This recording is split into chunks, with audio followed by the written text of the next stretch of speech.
Welcome to YouTube channel BEM FKM Uniska. Kali ini saya dan teman-teman lainnya akan membahas tentang coronavirus atau lebih dikenal dengan COVID-19. Mudah-mudahan belum pada bosan dan jangan sampai bosan dulu ya. Hari-hari belakangan ini seluruh dunia sedang menghadapi pandemi global, yaitu coronavirus atau COVID-19. Ratusan orang terinfeksi, ribuan orang meninggal dunia, dan ratusan orang di Indonesia sudah dinyatakan positif COVID-19. Sudah menjadi ancaman serius bagi orang-orang seluruh dunia. Bukan waktunya lagi untuk kita bersantai-santai, jalan-jalan, dan tidak peka terhadap kondisi ini. Informasi ini dibuat bukan untuk panik, tapi tetap waspada. Bukan berarti santai, bahwa yang sedang kita hadapi ini benar-benar nyata. So, saatnya kita menerapkan anjuran dari pemerintah untuk tetap di rumah aja. Kita bisa melawan COVID-19 kalau kita bersama-sama. Oke, kita ke pembahasan yang pertama, yaitu apa itu corona? Apa itu COVID-19? Jadi coronavirus disease 2019 atau COVID-19 adalah penyakit baru yang dapat menyerang gangguan pernapasan dan radang paru-paru. Penyakit ini disebabkan oleh infeksi severe acute respiratory syndrome coronavirus 2 atau SARS-CoV-2. Nanti tulisannya ada di sebelah sini. Terus gejala klinis yang muncul ya beragam, mulai dari seperti gejala flu dan batuk biasa, terus pilek, nyeri tenggorokan, nyeri otot, nyeri kepala, sampai yang berkomplikasi berat, pneumonia dan sepsis. Virus ini diketahui pertama muncul di pasar hewan dan makanan laut di kota Wuhan, tepatnya di Cina, Tiongkok mungkin, sepertinya di situ. Ya, terus untuk kalian yang memang menemukan gejala seperti tadi, don't panik, jangan panik. Apabila kalian merasa flu, batuk, sakit tenggorokan, jangan panik. Kalian bawa ke dokter, kalian konsultasikan, dan jangan langsung panik, jangan langsung menindaklanjuti apakah aduh, corona. No, itu tidak sama sekali. Pilihannya kalian jangan panik dan konsultasikan ke dokter.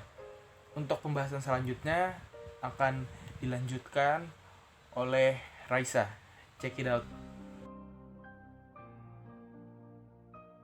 Yang perlu kalian ketahui adalah tidak semua orang yang positif terkena virus corona itu bergejala.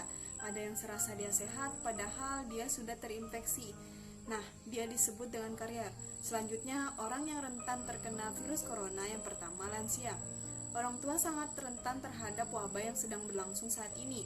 Rumah sakit telah mencatat kebanyakan dari mereka memiliki riwayat penyakit kronis sebelumnya, mulai dari diabetes, hipertensi, sironis, dan penyakit pernapasan. Yang kedua, wanita hamil. Kelompok kedua yang rentan terhadap virus corona adalah wanita yang sedang hamil. Yang ketiga, disfungsi hati dan ginjal. Orang yang rentan terkena virus corona adalah mereka yang memiliki disfungsi hati dan ginjal. Nah, untuk sementara ini jumlah negara yang terkena virus corona adalah berjumlah 198 negara. Nah, kalau kita berbicara masalah penyebaran atau penularan COVID-19, COVID-19 ini cara penyebarannya itu melalui droplet saluran pernapasan atau kontak dekat dengan penderita. Nah, jadi droplet itu merupakan partikel kecil dari mulut penderita yang dapat mengandung virus penyakit. Biasanya dihasilkan pada saat batuk, bersin, ataupun berbicara. Nah, droplet ini sendiri dapat melewati jarak biasanya itu kurang lebih 1 meter. Seperti itu. Masuk ke poin selanjutnya, yaitu apa sih yang bisa kita lakukan agar terhindar dari virus COVID-19? Kita bisa melakukan social distancing. Jadi social distancing itu adalah membatasi interaksi antar manusia, seperti contoh menghindari pertemuan atau perkumpulan yang melibatkan banyak orang. Tujuan dari social distancing itu sendiri yaitu untuk mengurangi penyebaran suatu penyakit. Yang pada saat ini pemerintah Indonesia memberlakukan social distancing untuk memutus mata rantai penyebaran virus COVID-19. Pemerintah Indonesia juga menganjurkan kita untuk mengisolasi diri sendiri dengan tujuan agar kita tidak terpapar atau bahkan menularkan virus tersebut. Jadi, bukan berarti anjuran pemerintah untuk belajar di rumah, ibadah di rumah, bahkan bekerja dari rumah dijadikan waktu untuk berlibur. Jika sosialisasi ini dilakukan dengan benar, maka kasus positif corona tidak akan meningkat secara drastis. Dan pada akhirnya, jumlah penderita ini bisa ditampung dan dirawat dengan baik. Jadi, mulai sekarang kita di rumah aja dan selalu jaga kebersihan. Nah, teman-teman, kali ini saya, Yeni Fitri, akan menjelaskan mengenai hoaks dan fakta tentang COVID-19. Namun, sebelum itu, di situasi kali ini pastinya kita sudah banyak mendapatkan informasi, baik itu dari sosial media, omongan teman, omongan tetangga, dan lain-lain. Tapi, kita tidak tahu apakah informasi tersebut dapat dipercaya atau tidak. Salah satu contoh kasus hoaks yang pertama adalah masker wajah dapat melindungi diri dari virus. Namun faktanya, masker standar tidak dapat melindungi diri dari virus corona. Masker ini tujuannya justru untuk mencegah orang yang terinfeksi agar tidak menyebarkan virus kepada orang lain dengan cara memblokir partikan partikel pernapasan yang dikeluarkan dari mulut.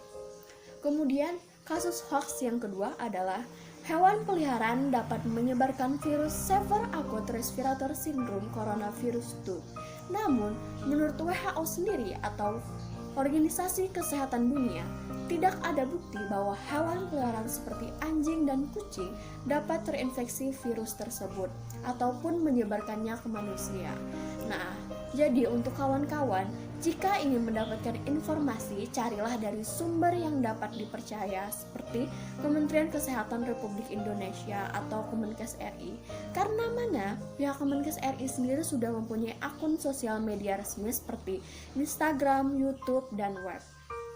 Dari pihak luar sendiri kita bisa menggunakan patokan dari WHO yang mana mereka juga pastinya mengeluarkan updatean terbaru mengenai COVID-19 yang terjadi di dunia ini yang menjadi pandemi.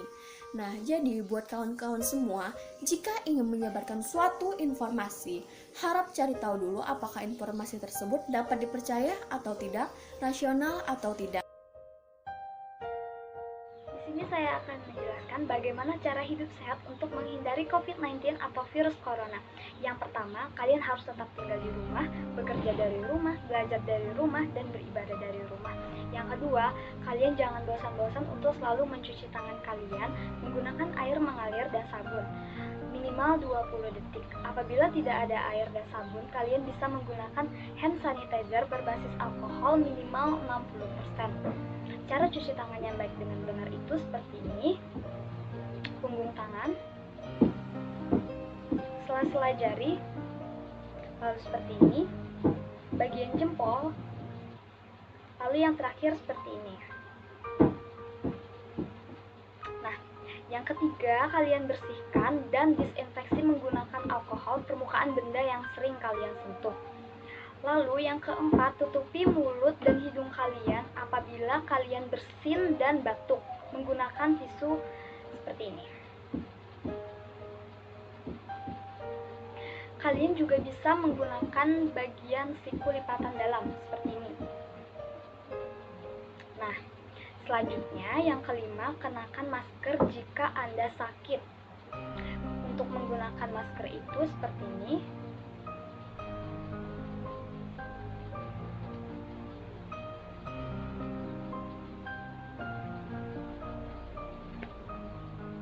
Masker hanya digunakan untuk sekali ya. Nah, yang terakhir atau yang keenam yaitu terapkan pola hidup sehat dengan makan makanan yang bergizi dan seimbang dan olahraga secara teratur. Nah, sekali lagi ya, di rumah aja, social distancing, dan jangan lupa cuci tangan. Putus rantai penyebaran coronavirus, tetap perbanyak makanan-makanan sehat, vitamin, supaya tubuh tetap sehat untuk melawan virus. Prioritaskan pelayanan rumah sakit bagi mereka yang kritis agar tidak bertambahnya korban jiwa.